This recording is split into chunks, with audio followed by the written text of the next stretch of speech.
up on this Friday edition of Newsline at Noon with North Korean leader Kim Jong-un expressing his willingness to meet South Korean President Park Geun-hye. Seoul looks to open dialogue with Pyongyang in the coming weeks. The government says it's confident the country's exports will hit yet another record high this year despite economic difficulties in Europe and Japan.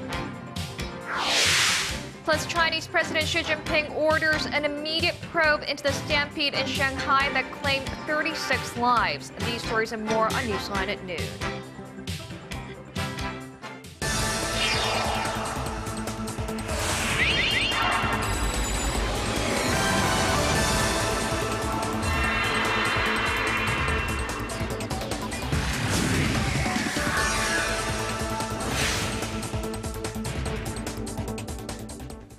It's noon Friday, January 2nd here in Korea. Thanks for tuning in. Live from Seoul, I'm Eoh Jin-joo. It's very good to have you with us. I'm Mark Broome. And we begin this afternoon with the scent of optimism in this new year that the two Koreas will make a concerted effort to improve their long-strained ties. North Korean leader Kim Jong-un's summit offer to President Park Geun-hye and Seoul's relatively warm response has many wondering whether 2015 could see the first inter-Korean summit since 2007. Hwang Seong-hee reports. If the atmosphere and environment are there is no reason not to hold a high-level summit. We will make every effort to advance dialogue and cooperation. The South Korean government hopes to hold any form of inter-Korean talks in the near future. The two Koreas kicked off the new year by expressing their willingness for inter-Korean dialogue. But what's the chance of them getting back to the negotiating table? Kim Jong-un's apparent summit offer is his first since he took power in 2011, but it comes with strings attached. Seoul must halt its annual military exercises with Washington. North Korea has always protested the drills, which take place between February and March. South Korea says it has no plans to cancel the exercises this year.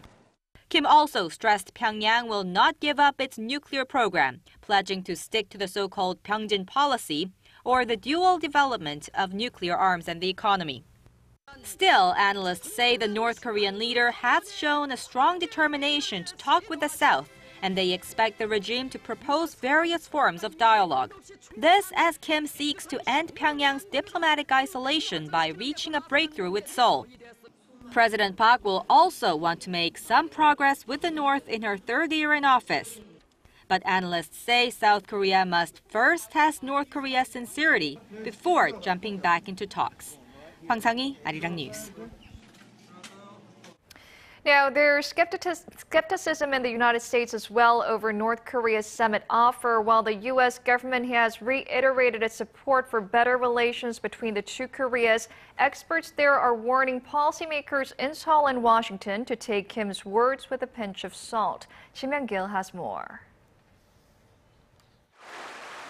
U.S. experts have cautioned against getting too carried away with North Korean leader Kim Jong-un's New Year's address, in which he called for a major shift in inter-Korean ties. They question his sincerity as Kim made clear that Pyongyang has no intention of backing away from its nuclear ambitions. U.S. pundits say that Seoul and Washington will only come back to the negotiating table if North Korea shows a willingness to denuclearize. The Brookings Institution, a conservative U.S. think tank, says Seoul and Washington should be cautious when yielding to any new demands or when trying to bring North Korea back to the negotiating table, as it could entail excessive costs. The Center for Strategic and International Studies says it's too early to evaluate Pyongyang's stance and that South Korea should wait for possible talks with the North in January. Some U.S. experts say Pyongyang is trying to deflect the international community's concerns about its human rights problems by issuing conciliatory gestures to South Korea. Diplomatic sources in Washington say a willingness from North Korea to dismantle its nuclear program must come before talks, but added the recent Sony Pictures hacking will negatively affect the issue.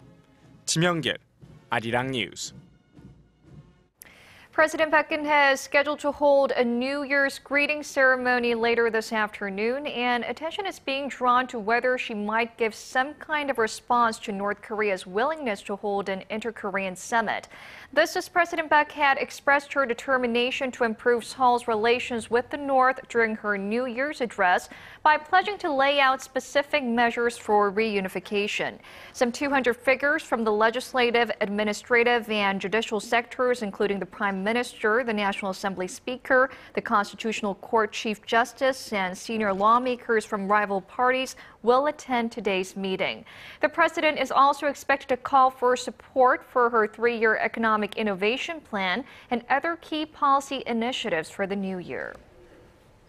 Now, President Park and her close aides are putting the finishing touches on her upcoming speech and press conference to mark her 3rd year in office. Watchers say the Korean leader will focus on ways to revitalize the rather sluggish economy and improve the lives of ordinary people. Son Jung-in reports. The presidential office is making its final preparation for the upcoming New Year's press conference by President Park Geun-hye. The format is expected to be similar to last year, so she will likely first lay out her plans and policy directions for 2015 before answering questions from reporters. Considering the circumstances at the National Assembly, the conference is expected to take place around January 12th. President Park will likely express her strong will to revitalize the economy through innovation and regulatory reforms.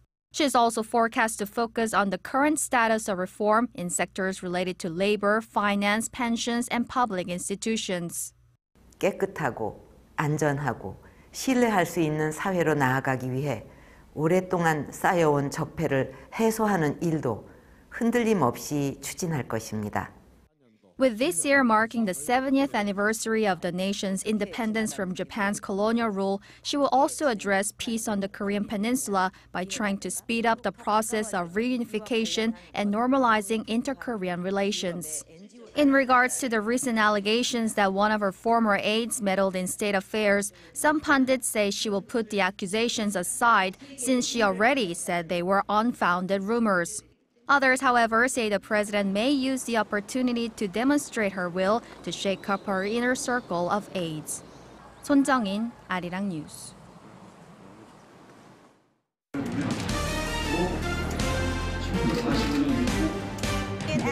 Stay up to date on the latest news out of Korea, connecting to our team of reporters about the issues that matter to Korea.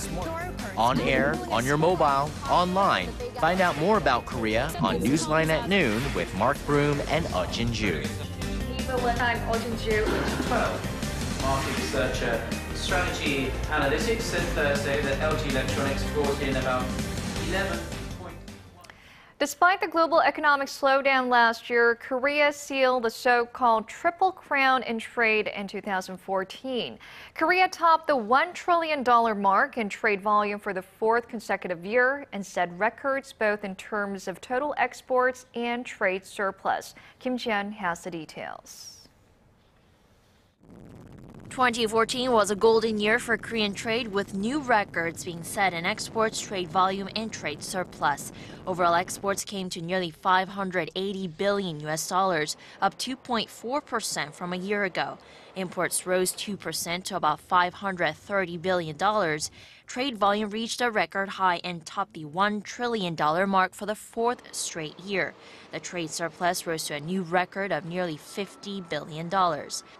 Exports to the U.S. rose the most by more than 13%, followed by the EU and ASEAN member nations. But exports to China, Korea's largest trading partner, edged down slightly due to the increased competitiveness of local products. Shipments to Japan also slumped nearly 7% on the back of the weakening Japanese yen. Korean exports was driven by semiconductors, with shipments climbing nearly 10% to about $63 billion. Exports of steel products, mobile phones rose, but shipments of petroleum-related goods fell by 3% due to falling crude prices. The Trade Ministry expects another fruitful year for 2015 as the country's free trade agreements take effect. Outbound shipments are forecast to jump nearly 4% in 2015 from the previous year to almost $600 billion. Kim Jong-un, Arirang News. Korean Finance Minister Choi Kyung-hwan's message for 2015 was very similar to the one he repeated on numerous occasions last year.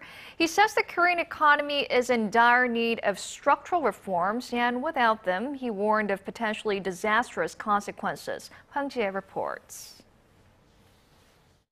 Finance Minister Choi Kyung-hwan has pledged to do his best to push through structural reforms that he says are not only critical for the Korean economy, but inevitable. In his New Year's address, he said Korea would fail to create more jobs and provide more welfare benefits without the reforms. He added the government will not ignore the fact that younger, unemployed people believe they're not needed, that 1 out of every 3 employees is a temporary worker, and that retired baby boomers are rushing to open small businesses in sectors that are already highly competitive. Choi said the problems stem from structural issues in the economy like an inflexible labor market, an imbalance between exports and domestic demand, a shrinking workforce due to the aging population and low birth rates, and the decreased competitiveness of major manufacturers. Choi also said the Korean economy could also struggle just as the Eurozone and Japanese economies have if the government fails to meet its reform goals. In his overall evaluation of last year, the finance minister said the domestic economy managed to lay the foundation for structural reforms through aggressive expansionary policies. He added that Korea also received better sovereign ratings than Japan while expanding its free trade reach into countries like China. Hwang Ji-hye, Arirang News. Korean automakers Hyundai Motor and Kia Motors have set their global sales target for the new year at 8.2 million cars. Hyundai Motor Group Chairman Chung Mong-gu in his New Year's speech thanked employees for their hard work and for selling 8 million units in 2014. He said the accomplishment helped to raise the company's brand awareness overseas. Chung added that the company will focus on producing quality green cars and increasing the localization of its products in the new year. Unfavorable currency conditions, namely the strengthening of the Korean won against the Japanese yen and the slow global recovery, were pointed out as prominent risk factors. Now, Korea's anti-smoking drive shifted into top gear on New Year's Day. Cigarette prices almost doubled, and there's now an almost blanket ban on smoking in enclosed public areas such as cafes, bars and restaurants. The government hopes the tough new anti-smoking laws, coupled with that price hike, will encourage people to stub out the habit. But for now at least, many smokers seem inclined to keep puffing away. Geun-hye reports.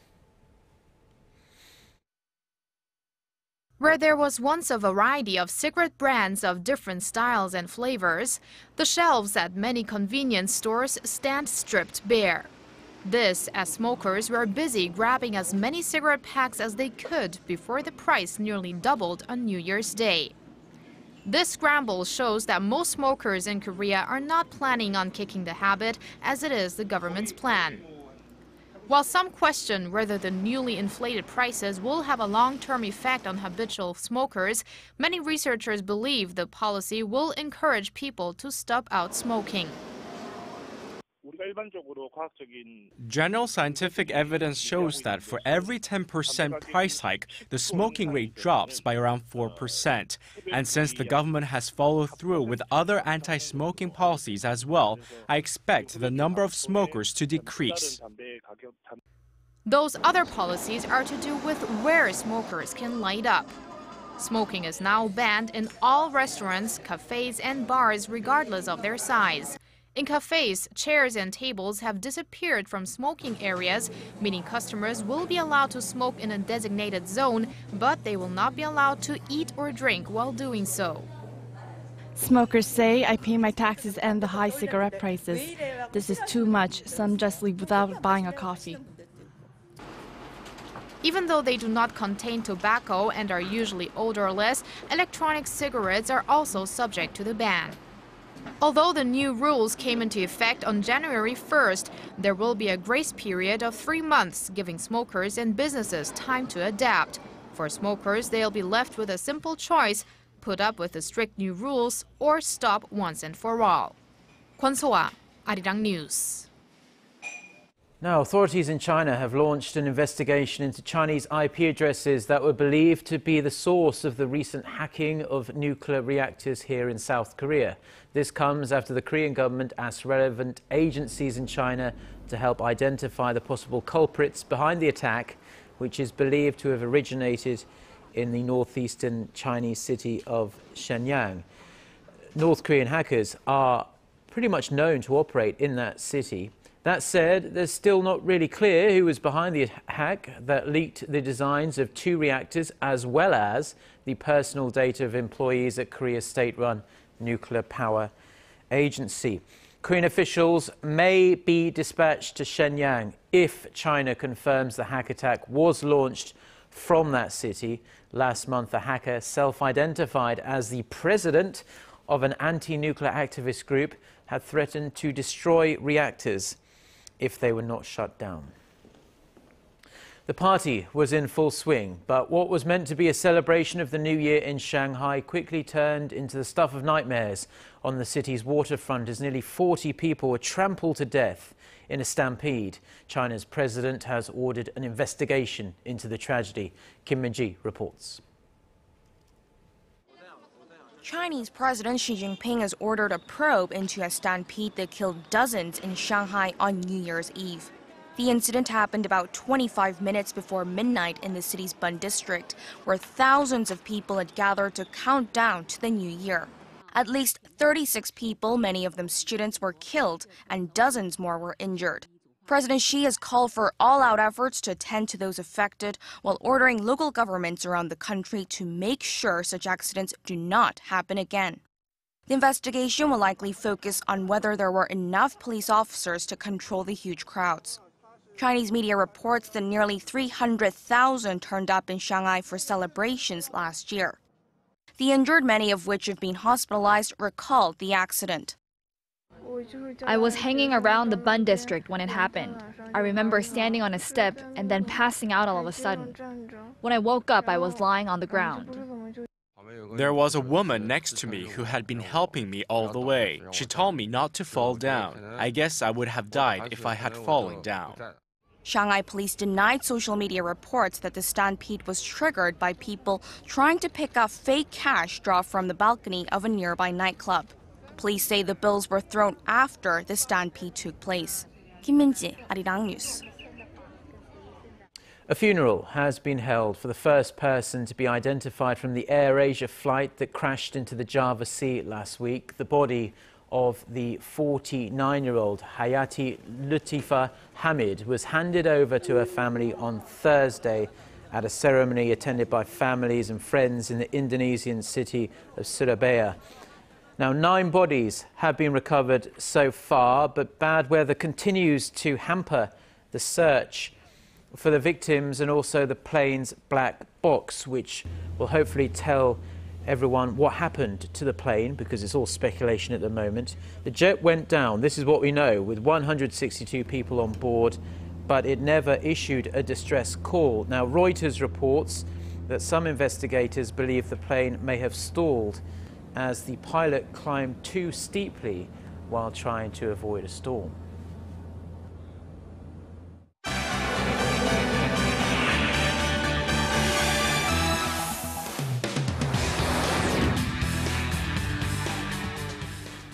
Now let's get a check on some of the other global headlines we're following this hour with Eunice Kim at the News Center.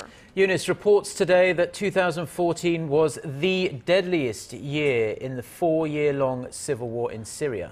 Yeah, that's right, Mark. The Syrian Observatory for Human Rights put that death toll in 2014 alone at 76,000 people. That's including civilians. And the killings are expected to continue into the new year as strikes by the Islamic State group and sectarian violence in Iraq show little sign of easing.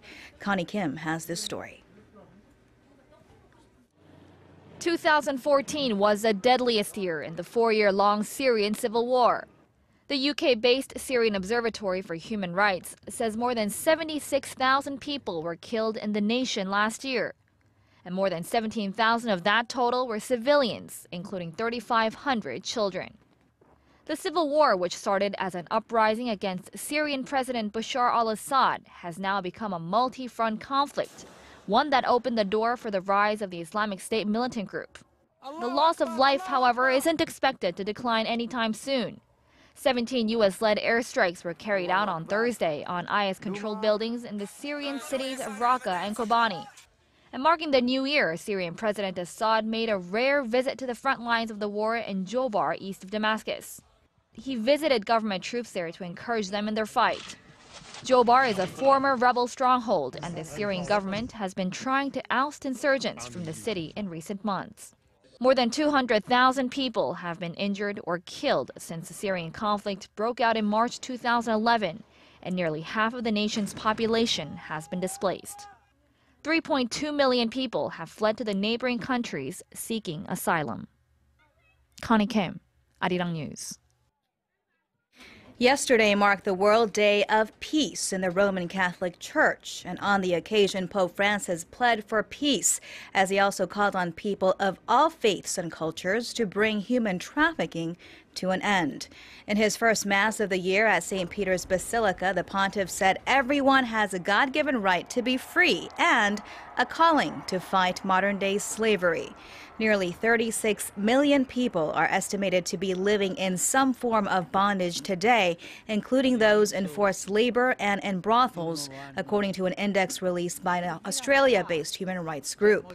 Pope Francis also underlined that peace was always possible, but that it must be pursued. Egypt's highest court has accepted an appeal request and ordered a retrial in the case of 3 Al Jazeera journalists. Peter Grest, Mohammed Fadel Fahmy, and Bahar Mohammed have been jailed for more than a year on charges they spread false news in support of the now-banned Muslim Brotherhood. They had been handed prison sentences of between 7 to 10 years back in June for their alleged crimes. Al Jazeera has called for the prompt release of the journalists, who have maintained they were simply reporting the news.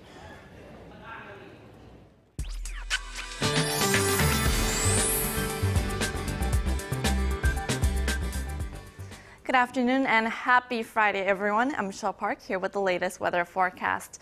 The frigid cold weather continues with cold wave advisories in effect for some areas in Central Region and Gyeongsang-Bukdo Province. This cold weather is expected to last until tomorrow morning, which will subside in the afternoon when the highs rise back above the freezing point. Besides that, we have other advisories in effect as well, such as a dry weather advisory is in effect over in the east coastal regions and a heavy snowfall advisory in both Jeollado provinces.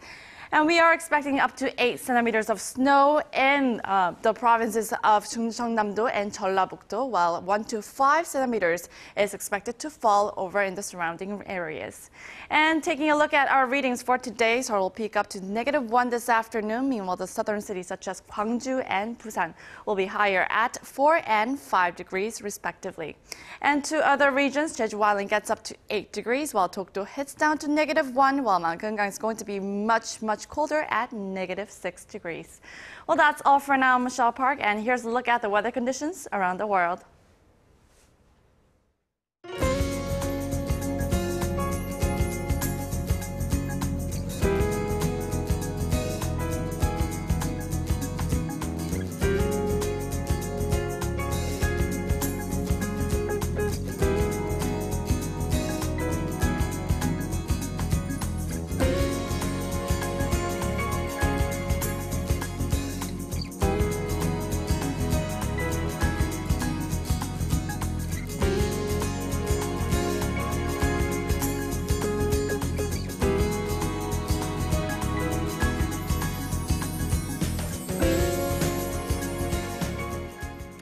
And that's all we've got for this Friday afternoon. Certainly is. So join us again at the same time on Monday. Until then, goodbye.